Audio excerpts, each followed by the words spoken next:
everybody, this is Marty Watts and my longtime buddy HenryT, and we're starting a new podcast today. And just so you know, this podcast is going to be about what's going on in New Mexico, around the United States. We're going to talk about sports. We're going to try to get into other events besides sports. You know, we're not going to try to get too much into politics, but if it needs to be, we might make a statement. But basically, we're just going to have fun entertaining people who want to watch HenryT do our thing. Yeah, I'm honored to be here with my longtime friend, Marty Watts. When I was a kid, I'll never forget, I was standing by the Sandia High Matador bus. I was just a little bitty kid, and Marty Watts and the Matadors come off the bus, and there he was, Marty Watts. And I said, Mr. Watts, would you give me an autograph? I was just a little bitty kid on my bike. He came over and gave me his autograph. I'll never forget that day. What an honor to be with my close friend, Marty Watts. And since then, I've been going to church twice on Sunday. And with a name like Martin Luther Watts Jr., they won't let me in the Catholic Church. You know, Father Baca told me once I could go through the back door at Queen of Heaven. But I said, Father Baca, if I can't go to the front door, why not? I don't know a better storyteller than Marty Watts. And back in the day, I want to get really serious here. He was 5'9", 5'10", running back, 4.5 speed, zigzag, cut, stop at a dime, accelerate, and get down that sideline and score. Very exciting football player. Plus, he had other capabilities. He could do the halfback option pass and throw it, or on the other side, catch it and run with it. But I mean, getting the handoff behind the line of scrimmage, finding a hole, ooh, was he quick through that hole. Very exciting athlete back in the day. And I mean that. That's a sincere compliment. Well, I appreciate that, Henry, but, you know, when you get my age, you become a legend in your own mind, you know. That 10-yard... Well, you're a legend in my mind. That's how good you were. That 10-yard run, now it's 30 yards. That 50-yard touchdown pass is 70 yards. How much did you enjoy those days? You know, Henry, I grew up in a family, just so you know about Henry and I, our background, so people who would be listening to the first time, Henry and I grew up in the Northeast Heights over by Windrock. I live right behind Windrock. I went to Inez Elementary School. You went to McKinley. And we grew up in the Northeast Heights. I actually watched Henry play football for Sandia when he was the quarterback for the Matadors. And when I grew up, I wanted to be a football player. My dad was a big Oklahoma fan. Of course, I followed the Lobos. But as a kid growing up, I wanted to play football. I played basketball, baseball. I remember when I was a kid in the summertime, we'd get up in the morning, play baseball to noon. My mother would have peanut butter and jelly sandwiches. Then in the afternoon, we would play Stratomatic baseball board game. Then we'd go out and play baseball till dinner time. That's what we did every day. And the same way for basketball, park football. That's the way you and I grew up. I did the same thing. I mean, sun comes out, I'm doing something. I'm sitting in front of Martin's Bakery at the little shopping center by my home and eating a chocolate donut and reading the sports page. Little kid, as soon as I learned how to read, I was reading the sports page. And I was the same way. I'd get up in the morning. My dad, the first thing we did in the sports page during the baseball season, read the box scores. Or we talked about the game the night before. I lived through the sports page, just like you did. And I was back when Henry Maestas was the sports writer. Remember Leroy, was it Carlos Salazar? Leroy Behrman, Carlos Salazar with the Tribune. Yeah. And, you know, and that's why I lived. Frank Maestas of the Journal. Yeah, and then the kids I grew up with, guys like Greg DeBrock, Mike Moore, all these guys in my neighborhood, they're all good. I mean, I was fortunate. The guy that really made me a ball player was Greg DeBrock because he was always better than I was, and I had to somehow try to beat the guy out, but he was a great guy. Everybody has a story as a kid growing up. Somebody inspired him, and Greg was one of them. And there was so many other people that I grew up with, but was fortunate.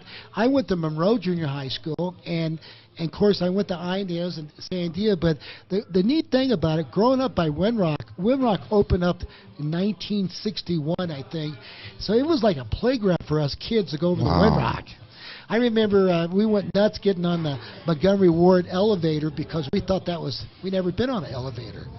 So that's kind of stuff. And you did the same thing. And what we want to do with this show, we want to talk about our experiences, what's going on. And of course, Henry's been around broadcasting for almost, 41 years now? Pretty much, close. I think he's accurate. Yeah. and so, I got involved about 7 years ago on ESPN Radio, and I have to give Joe O'Neill, thank you for giving me a chance, Fred Holberg, and we've been doing this radio show on Saturday mornings, and that's how I got a broadcast. I had no broadcasting experience. Unlike you were the professional guy, Henry. Well, we'll do what we can out here, but the thing is we all have in common, the common denominator is sports. Or if it's an opinion, you have a commentary.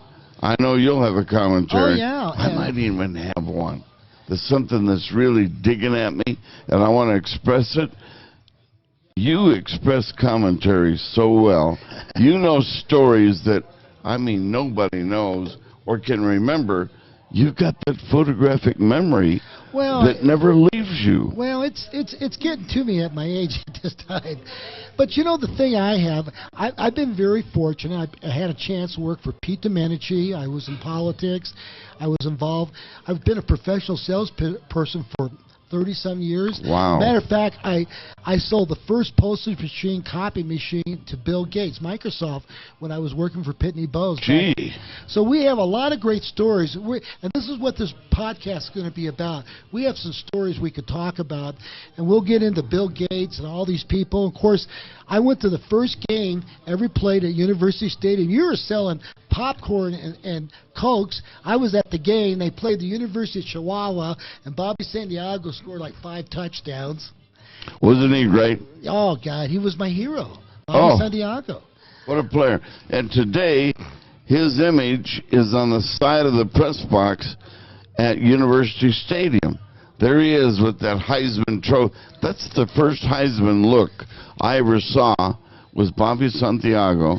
He was a great one at Albuquerque High. Snuck into Milne Stadium and watched the great Bobby when I was a little bitty kid run for touchdowns all afternoon in number 42, green and white uniform for the Bulldogs.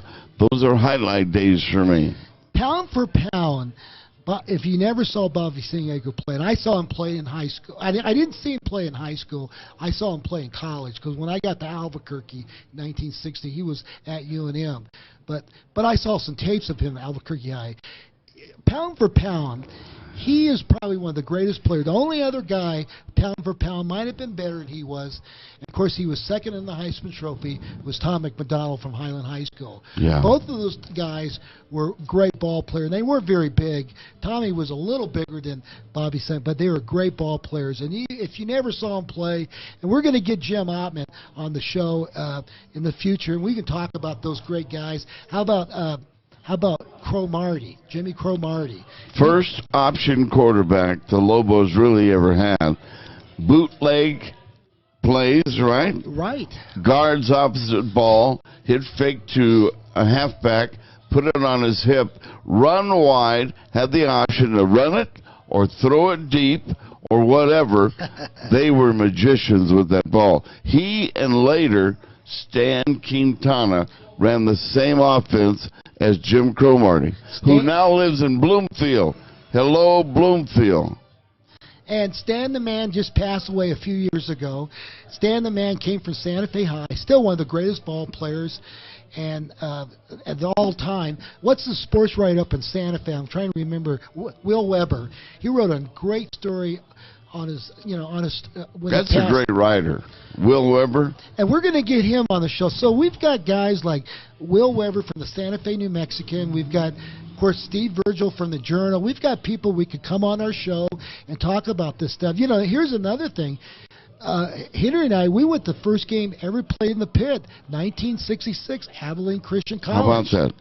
And then I went to the first game ever played at Lowell Field, I think 1971, the baseball field. Mm-hmm. And so we have some great stories. And what this podcast is going to be about is we want it to be entertaining. We want people to tune in every Wednesday, and we're going to put this thing on. And I'm telling you right now, Henry and I been around so long. We know all the stories, and then we'll talk about what's going on today. I mean, we're going to talk about, we've got so many challenges coming up with this virus, and are we going to have high school football or college football? And that's going to be topics we're going to talk for future shows.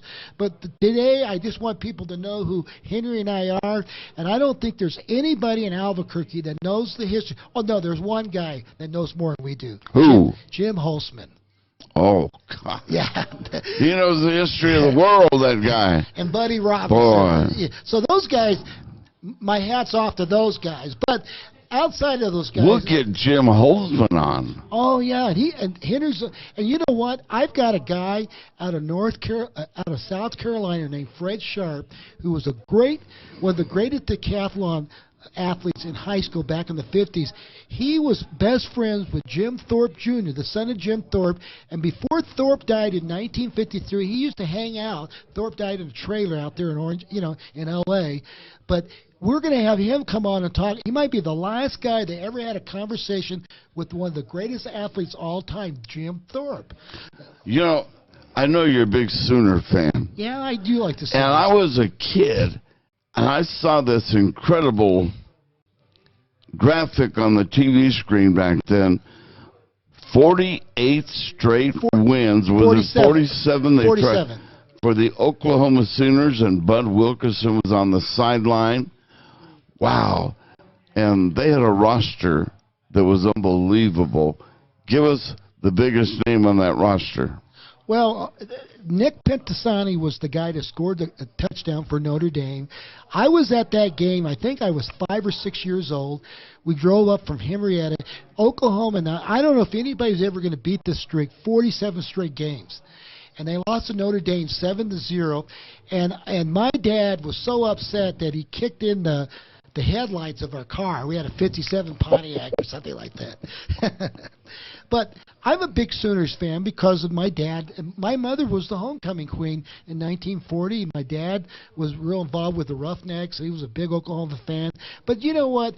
I came here in the second grade. I became a Lobo fan. I'm really a Lobo fan. I support the Sooners, but I'm Lobo cherry down the middle, and I always will be, and that's the school I went to. And I went 2 years. I played football at Highlands, so I love the New Mexico Highlands Cowboys. But with that saying, I love the Sooners. Of course, Tommy McDonald, the greatest player probably ever come out of Albuquerque, went to Oklahoma, and he played.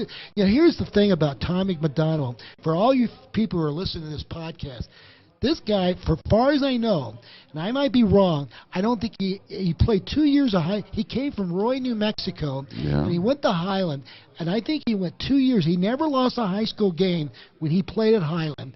He goes to Oklahoma and never loses a game. He goes 31 straight games.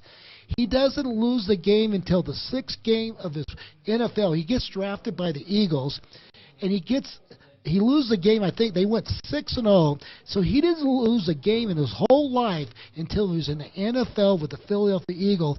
And I remember the story Tommy told me.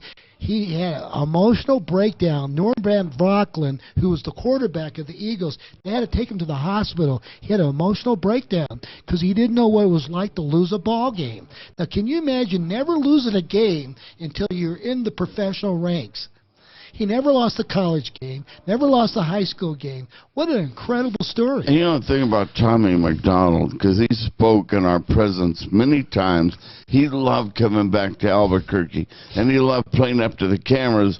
And, of course, that made me feel good because I'm a TV sportscaster, and I knew all about him, and he would really be accessible to the media and just deliver that great dynamic personality that Tommy had. Oh, yeah. Colorful, exuberant, energy, and fun. Holy Moses, man. And then here's an incredible story. 1953, middle of July, they had the North-South football game, and Tommy was playing for the North, and the game was played at Zimmerman Field. There was no Lobel Field in 1953, and at that time, Tommy was going to go on and play for the Lobos. He didn't have a scholarship, and Bud Wilkinson was the head speaker at the New Mexico Coaches Convention. They always had the North-South game, so Bud was there. So that game, that North-South game, Tommy scored 27 points, and the North beat the South, and afterwards, Bud Wilkinson walks down and grabs Tommy. He said, "Tommy, I'd like to give you a scholarship, but I've got one problem. There's a guy out there that I don't know if he's going to accept our scholarship, but I will call you on Monday. But would you come if I did get you a scholarship?" Now, here's the story that's incredible. The guy that was out there with the scholarship that hadn't decided to go to OU was Roger Maris from Fargo, North Dakota. Now here's the story. Roger he married his high school sweetheart Pat, and she got pregnant, and he got offered a $75,000 bonus pay or bonus contract with the Cleveland Indians. Or maybe it was Kansas City or Cleveland, and he decided because his girlfriend was pregnant and he was going to marry. Roger Maris? Roger Maris. He had a full ride. Now, Roger was a great running back in Fargo, North Dakota. He was a great running back, and he was recruited by Oklahoma. Bud Wilkinson offered him a scholarship. So anyway, Bud goes back after this North-South game. He gets back to Norman. And then on Monday, Roger calls him up, and he said, "Coach Wilkinson, I'm going to decide to sign professional baseball, and I'm not coming to OU."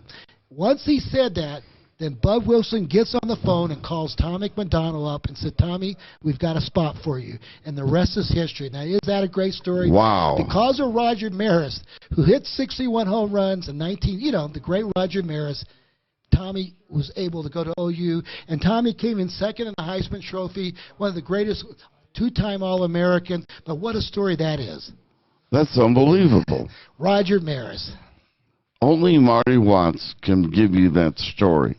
That's an example of why this show is going to be exciting, unique, and sometimes unbelievable. But if you go to the archives and you read it, wow, Marty told me that story today. Now it is believable. But Marty's going to give you that unbelievable story. For the moment, you'll check on his facts and go, wow, I want to watch that show every week because of the history that you give us, Marty. So what would happen if Roger Maris would have played college football? Maybe he would never gone to the major leagues. Maybe he would never beaten Babe Ruth's record. Who knows? And God knows, Roger had a great career. He ended up dying of cancer. Yeah. And when he retired, Augie Bush gave him a Budweiser distributorship in St. Petersburg, Florida, and then he died of cancer. But Roger was a great guy. He just wasn't he wasn't a flamboyant like Mickey Mantle or something. The movie like that. 61. What a great movie. Depicts Roger as being humble, standoffish. Shy was probably the most accurate word. And Mickey Mantle, man, what time is it? Game time's over. Now let's go hit the streets. And Mickey would be out there with all the flamboyant ladies and, hey, I'll buy a round for the whole, whatever he did. The books are pretty accurate on depicting his personality. But boy, did Mick come to play. And we as kids all wanted to wear number 7. And then when Roger got in the act, we wanted to wear number 7 and 9. And that was an exciting era. In 1997, I'm in Schaumburg, Illinois. I was working for Microtech. And I went into this bar and grill place called the Schaumburg Inn. And I walked in, and I was watching a baseball game, and then who comes by that sits next to me is Moose Skowron. Wow. And Moose played first baseman for the Yankees. New York Yankees. Big Moose. And at that time, he was a consultant for the White Sox, and he was living up in Schaumburg. And so I'm sitting there, and you know me, I can start a conversation with anybody. And the one thing I did ask him about Roger Maris and Mickey Mantle, and what he said about Mickey Mantle, I'll never forget. He says Mickey Mantle was the greatest teammate of all time. Now, when you go up to the monuments with Mickey Mantle, they say he's the greatest Yankee teammate. They don't say he's the greatest Yankee or greatest baseball player, because you could say that about Babe Ruth or Lou Gehrig or Joe DiMaggio. But he was the greatest teammate. They loved him to death. Now, what he said about Roger was just a quiet guy. He wasn't into the limelight, but they loved Roger. You know, it's just that Mickey was their guy, and they would go out and party, and Mickey was always there. And he said in that 1961 year, Mickey was playing in pain.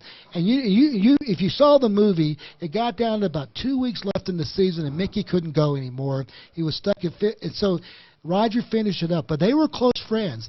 And Moose Gowan, like he said, he was the greatest Yankee teammate he ever had. Unbelievable. And then it was all right, go stop ahead. right there. Skowron at first base, second base Bobby Richardson, Tony Kubek. He played him as shortstop and third. Who was the other infielder? Clete Boyer was the third baseman. Man.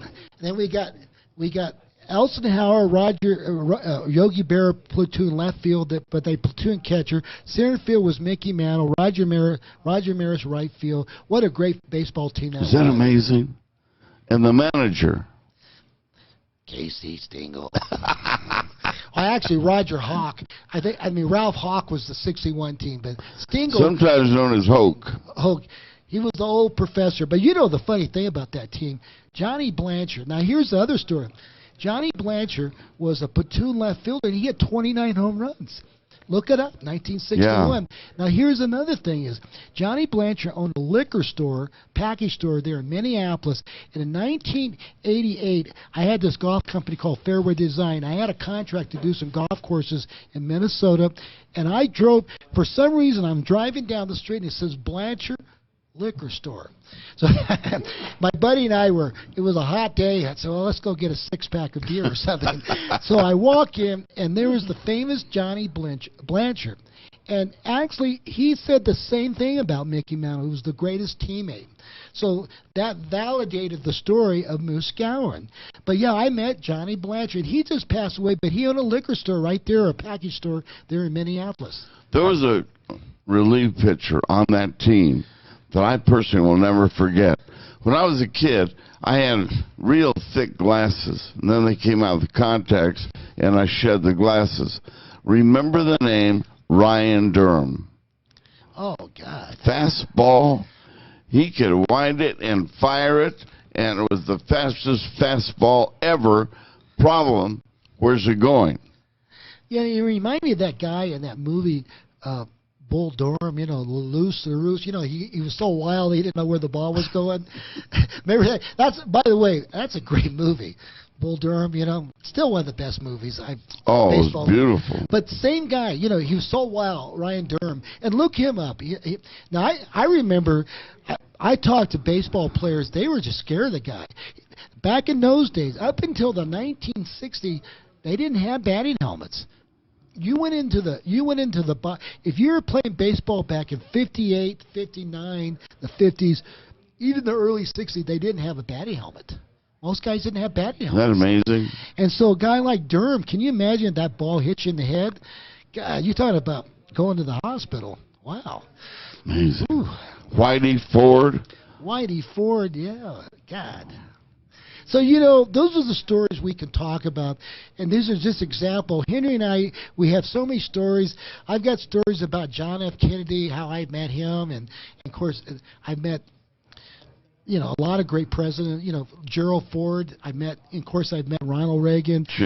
So these are people we can talk about, but we're going to bring other stories that are today's stories, what's going on here in New Mexico. We'll try to get Mayor Keller to come in, and by the way, he was an ex-football player at St. Pius, and he was a great rugby player for Notre Dame, and he went on he got his master's at the business school in Harvard, and he played rugby. So that's another sport. Good guy. If you don't know, I played rugby for 15 years, so I'm a big rugger, if you want to call it that. But with all this saying, Henry, you know, and of course, growing up here in Albuquerque, we knew what it was like growing up as kids here. And this is what, and I will tell you this, I lived in Chicago for 14 years. This is still the greatest place to grow up as a kid.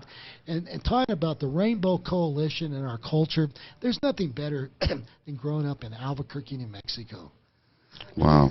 And we kids who could ride our bikes from our home, say around McKinley, mid-school, and all gather. We're going to the Lobo game tonight, and we'll go down to Johnson Gym early, and a custodian would let us go through the back door, or we would make our own back door and then hide in the bleachers and watch the greats like Ira Harge. Wow. Those are the days. They were the days. And, of course, you know, you were selling popcorn and Cokes at the games that I was going to. You know, they were at the stadium. You know? Amen. But, hey, you know, that's the way we did things. You know, when I was a kid growing up in Albuquerque, you know, my big thing was buy a package of baseball cards. You know, and my parents didn't have a lot of, they just couldn't give me, even though it was a nickel or was it 10 cents for a pack in those days. So what I used to do, I'd get in my bike and drive down the alleys and the back ways. And, you know, in those days, if you found an empty Coke bottle, you got 5 cents, right? Remember, you could redeem them? Yeah. That's how I bought my baseball cards. We were talking about Bobby Santiago during that same era where you could actually make money off Coke bottles. Oh, yeah. And I remember Bobby Santiago's likeness on Valley Gold milk. I remember that. Do you remember that? We could all, Mom, when you go to the store, Valley Gold milk today, please. Why?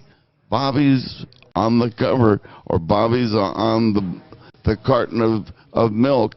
That was a popular milk back then. And, you know, in those days, when you were growing up, if you didn't drink a couple glasses of milk, because your parents said milk gave you vitamin D, made you better. Milk was powerful. People just drank milk all the time. You talk about Gatorade. Milk's still a nutritional, you know, drink. But in those days, when we saw Bobby Santiago on that cover, God, it made you want to drink a couple more gallons of it. Oh yeah. What's funny is that, you know, today anybody ever talks about drinking milk? You know, yeah, few and far between. Yeah, and milk was good, you know, especially if your father could bring a little bit of chocolate milk to you. That was even better. Hey, as we wrap up here, yes, as our producer has an engagement that he has to get to, I'm honored to be with you.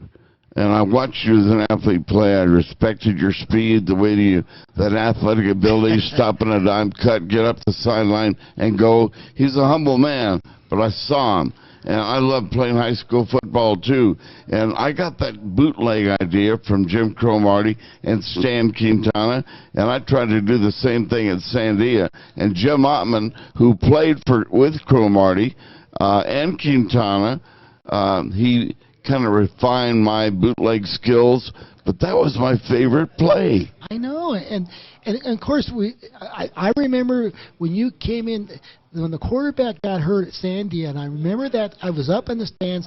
You came in, and Coach Charlton said, "Well, Henry, the ball's yours." And the very first play, you throw a 50-yard touchdown pass or something like that, and my dad said, "Who is that guy? Who is that guy?" and of course we didn't know. We just said Tafoya. We didn't know it was HenryT. But those are the stories that Henry and I have, and what we want people to come to the show, this podcast. We're going to put it out on Facebook, Twitter, Instagram, YouTube, and we're going to try to get this as many platforms we can. And by the way, we just want to have fun. And if you enjoy this show, tell your friends about it, because every week's going to be. It's going to be exciting. And talking about entertaining, knowing what's going on in New Mexico, you and I, we know this. Wow, back of our hand. It's not on notes. It's in our heart. In our hearts. It's right here in the cerebellum. So it's going to be fun. How about Sports America? Sports Red, White, and Blue with Marty and Henry. I don't know. Maybe you can help us name this show. Yes. All right? Yeah, we don't want to keep the show an Albuquerque show. We want to keep it nationwide because we want to take this show nationwide. We're going to have guests. I've got guys in Chicago, North Carolina, California. Stars can call in. And, of course, we're going to be talking to the local sports stars. He was there in Chicago during the initial Urlacher years. Yes. What reception did he get when he ran in the stadium? Unbelievable. And, at that time I was the vice president of the Lobo Club in Chicago, so I got to meet Urlacher a few times. And I'll tell you this, my experience in Chicago really opened my eyes up, and I got to meet Walter Payton before he died. Butkus. I went to a book signing thing and signed, I had him sign his book. Dick Butkus, so all this stuff, we've got stories to talk about, and that's the whole idea of this podcast, is to make it entertaining, and there's nobody can tell a story better than Henry and I think. Wow. It's going to be fun. Now, you close out your show, Marty. Let's go. Well, since Henry and I went to Sandia, we're going to close our show. Every time the Matador scores something, the fans will yell, "Ah, Shababa, Ole." Ole." That's it.